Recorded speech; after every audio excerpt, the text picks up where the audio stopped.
अस्सलाम वालेकुम स्टूडेंट्स, मैं हूं आपका टीचर मोहम्मद अशरफ सादिक।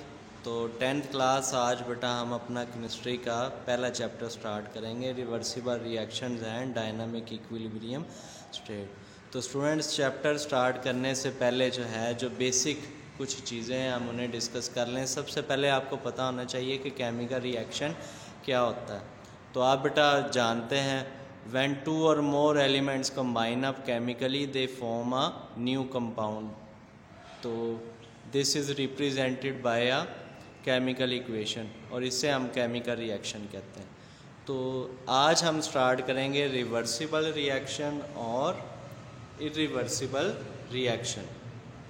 तो स्टूडेंट्स, रिवर्सिबल रिएक्शन क्या होता है पहले इसे समझ लेते हैं। The chemical reaction which proceeds in both directions is called reversible reaction. यानी ऐसा रिएक्शन जो दोनों तरफ में जारी रहता है, तो इसे हम रिवर्सिबल रिएक्शन कहते हैं। जैसे नाइट्रोजन और हाइड्रोजन को केमिकल रिएक्शन करवाएं तो इससे अमोनिया बनता है। तो जैसे ही अमोनिया बनता है तो साथ ही रिवर्स डायरेक्शन में भी रिएक्शन स्टार्ट हो जाता है।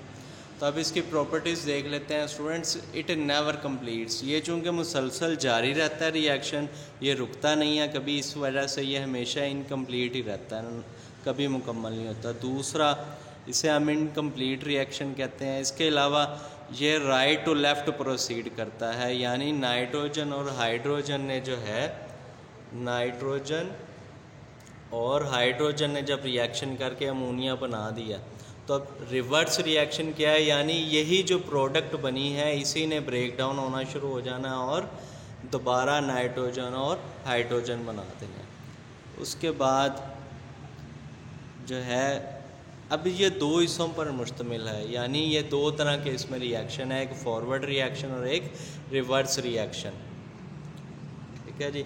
फॉरवर्ड रिएक्शन क्या है, यानी जो नाइट्रोजन और हाइड्रोजन आपस में मिले हैं, इन्होंने रिएक्शन करने के बाद ये जो अमोनिया बना दिया, ये फॉरवर्ड रिएक्शन है। और फौरी जब अमोनिया बन जाता है तो ये ब्रेक डाउन होना शुरू हो जाता है और दोबारा नाइट्रोजन और हाइड्रोजन बना देता है, तो ये रिवर्स रिएक्शन है। अब इरिवर्सिबल रिएक्शन कौन सा होता है? The reaction which proceeds only in one direction, जो सिर्फ एक डायरेक्शन में चलता है उसे हम इरिवर्सिबल रिएक्शन कहते हैं। मसलन ये हाइड्रोजन और ऑक्सीजन है, इनका आपस में रिएक्शन आप कराएंगे हाइड्रोजन और ऑक्सीजन का, तो वाटर बन जाएगा जी आपके पास।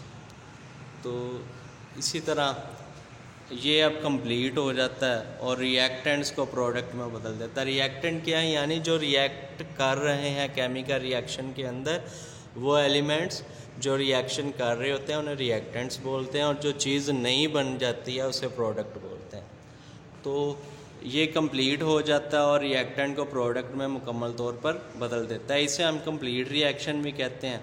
तो ये लेफ़्ट टू राइट करता है, यानी ये लेफ़्ट साइड है, यहाँ से रिएक्शन स्टार्ट हुआ, दोनों आपस में मिलेंगे हाइड्रोजन और ऑक्सीजन और वाटर बनाएंगे। इसी तरह ये फॉरवर्ड रिएक्शन पर सिर्फ मुश्तमिल है, यानी आप कह लें कि एक हिस्सा ही है, इसमें ये दोबारा रिवर्स नहीं होता। इसे सिंगल एरो से ज़ाहिर करते हैं, जबकि रिवर्सिबल रिएक्शन को डबल एरो से ज़ाहिर करते हैं। तो स्टूडेंट्स, आज के लिए फ़िलहाल चूँकि स्टार्टिंग है, आपकी कुछ बच्चों के पास बुक्स भी नहीं है, आप बुक्स मेरा बेटा परचेज़ कर लें, तो फिर इंशाल्लाह हम आगे ज़रा स्पीड के साथ अपना काम जारी रखेंगे। अपना ख्याल रखिएगा। जज़ाकल्लाह।